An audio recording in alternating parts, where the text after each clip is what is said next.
Salam hijau bosku, salam organik. Kali ini saya akan membuat pupuk NPK organik super subur dari bahan-bahan alami yang ada di sekitar kita. Nah, seperti yang kita ketahui, pupuk NPK terdiri dari 3 unsur hara, yaitu nitrogen, fosfor, dan kalium yang sangat dibutuhkan oleh tanaman. Salah satu bahan yang akan saya gunakan yaitu daun gamal. Nah, ini daun gamalnya teman-teman. Nama lain dari pohon gamal ini pohon Clereaceae. Ada juga yang menyebutnya pohon cebreng. Pada daun gamal ini terdapat unsur nitrogen yang sangat tinggi. Selain itu ada juga unsur fosfor, kalium, kalsium, dan magnesium.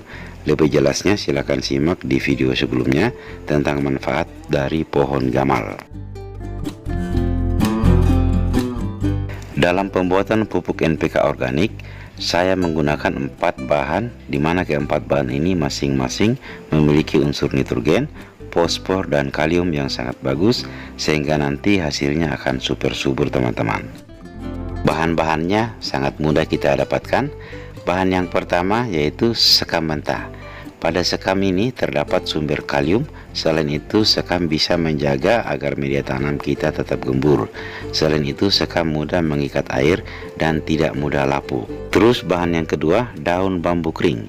Daun bambu kering mengandung unsur hara fosfor dan kalium, serta terdapat banyak mikroorganisme yang sangat baik seperti jamur trichoderma dan bisa menekan pertumbuhan jamur fusarium. Bahan yang ketiga, daun gamal. Nah, daun gamal ini di video sebelumnya kita sudah bahas manfaatnya teman-teman. Silakan disimak. Intinya daun gamal ini sangat bagus kita gunakan sebagai pupuk organik karena mengandung unsur nitrogen yang sangat tinggi. Nah, kalau macam susah di tempat kita mendapatkan daun gamal, bisa kita gantikan dengan daun kelor atau daun lamtoro. Bisa juga kita ganti dengan daun kacang-kacangan. Itu hampir sama kandungan unsur nitrogennya. Nah, terus bahan yang keempat, pupuk kandang dari kotoran ayam. Ini juga sangat bagus teman-teman. Pupuk kandang ini memiliki unsur nitrogen sekitar 1%. Selain itu memiliki juga unsur hara fosfor, kalium, kalsium, dan magnesium. Ketiga bahan ini, daun bambu, gamal, dan sekam, itu tadi saya ukur sekitar 3 ember teman-teman. Nah, ini jadi sekam, daun gamal, dan daun bambunya ada 3 ember. Nah, kalau untuk pupuk kandangnya ini cukup 1 ember saja. Jadi perbandingannya 3:3:3:1. Nah, selanjutnya ini akan kita campur rata dulu.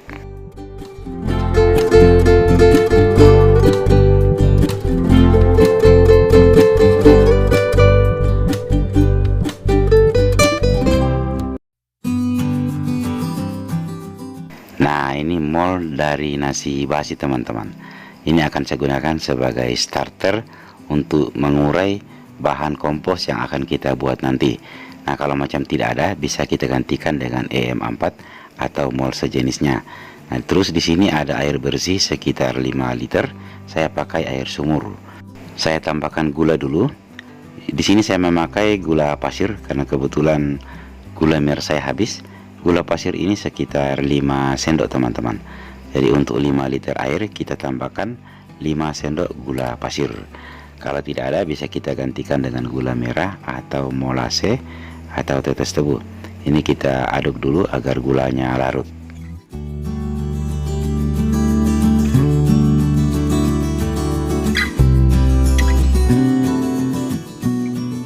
Selanjutnya saya akan menambahkan mol sebanyak 1 liter.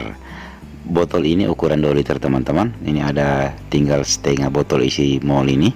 Jadi ada sekitar 1 liter yang akan kita campurkan dengan air sebanyak 5 liter.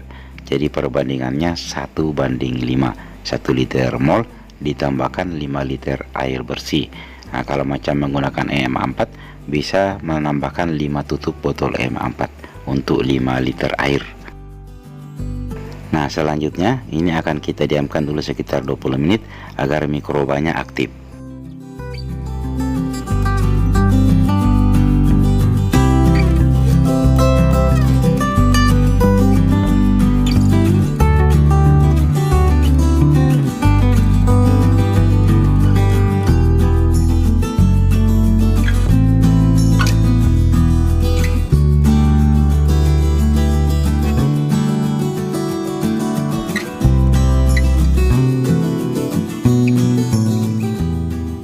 kita semprot dulu bahan komposnya teman-teman.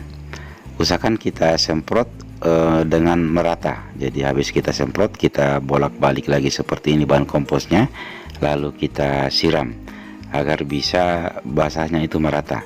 Tapi usahakan jangan terlalu basah, cukup kita lembabkan saja, karena kalau terlalu basah itu biasa kurang bagus, kalau agak kering juga kurang bagus.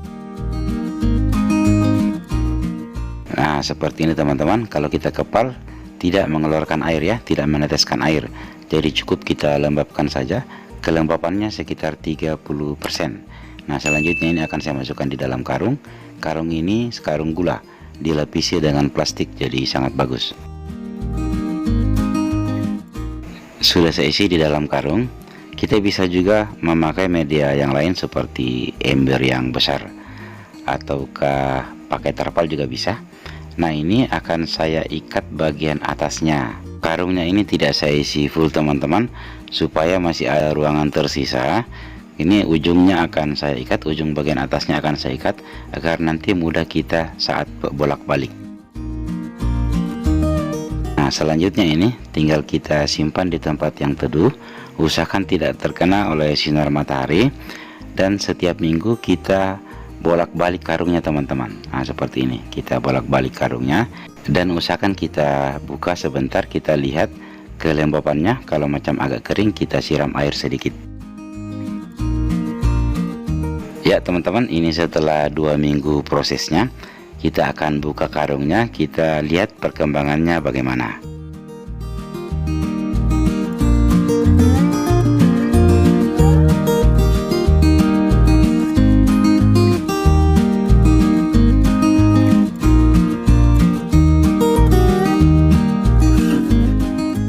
Nah, ini bosku, kita lihat sudah mulai agak ini ya, lapuk.